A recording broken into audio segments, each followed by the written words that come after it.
Assalamualaikum warahmatullahi wabarakatuh. Salam sejahtera bagi kita semua. Perkenalkan, nama saya Puspita Nur Apriliani dengan NIM 220913770004. Saya dari Prodi D4 Administrasi Negara Fakultas Vokasi Universitas Negeri Surabaya. Kali ini saya akan mempresentasikan mengenai Sustainable Development Goals atau SDGs 16 yang bertemakan Peace, Justice, and Strong Institution. Tema yang saya ambil pada magang saya yakni penerapan SDGs 16 Peace, Justice, and Strong Institution melalui program KIS APBD pada Dinas Sosial Kabupaten Sidoarjo. Sustainable Development Goals SDGs atau Tujuan Pembangunan Berkelanjutan adalah serangkaian 17 tujuan yang dicanangkan oleh Perserikatan Bangsa-Bangsa atau PBB sebagai cetak biru untuk mencapai masa depan yang lebih baik dan lebih berkelanjutan bagi semua orang.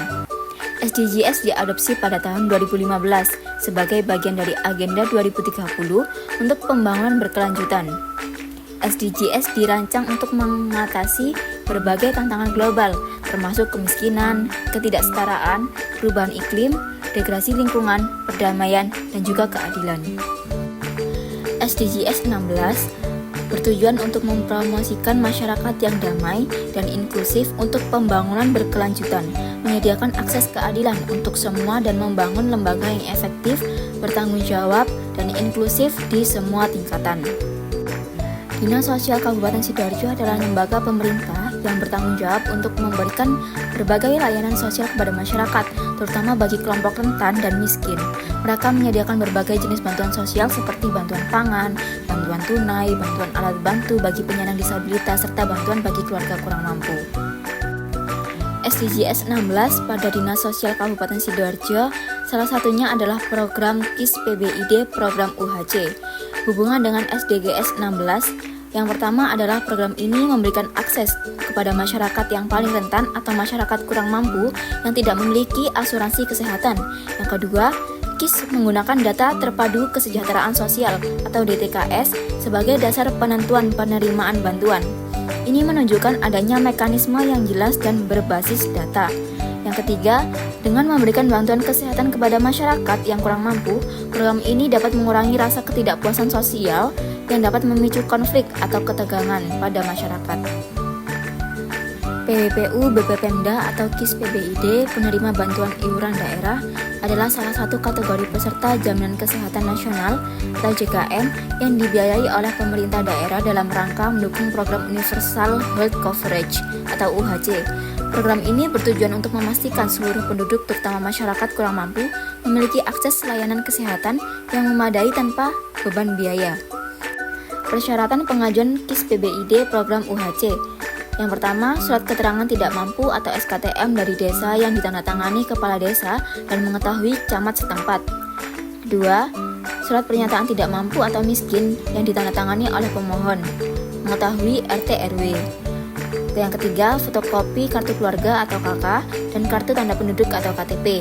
Yang keempat, surat rujukan atau rawat inap dari puskesmas setempat dan rumah sakit Dr. Sutomo, RSJ Menur, RSUD RT Notopuro Sidoarjo, dan RSUD Sidoarjo Barat.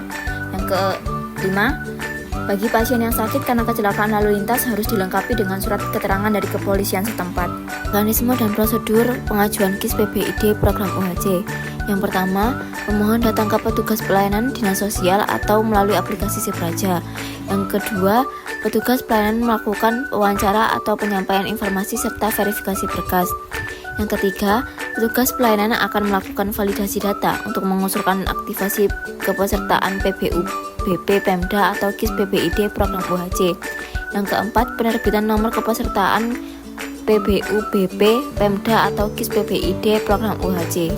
Berikut ini merupakan output yang dihasilkan antara Dinas Sosial, Masyarakat, dan juga BPJS. Selama menjalani program magang, saya berkontribusi dalam program ini dan membantu dalam proses pelayanan pengaduan pada bidang pelayanan, membantu merekap data verifikasi dan validasi data penerima PBID setiap bulan per kecamatan, merekap data kematian penerima manfaat PBID, dan merekap pengaduan masyarakat via email dan WhatsApp. Berikut merupakan kesimpulan yang telah saya dapatkan selama saya magang. Antara lainnya, yang pertama, memastikan keadilan akses layanan kesehatan bagi masyarakat rentan. Yang kedua, menguatkan institusi pemerintah melalui tata kelola yang transparan dan akuntabel. Kemudian mendukung perdamaian dan inklusi sosial dengan mengurangi ketimpangan. Dan yang terakhir, dengan ini program KIS menjadi salah satu cara untuk mengimplementasikan nilai-nilai yang diusung SDGs 16.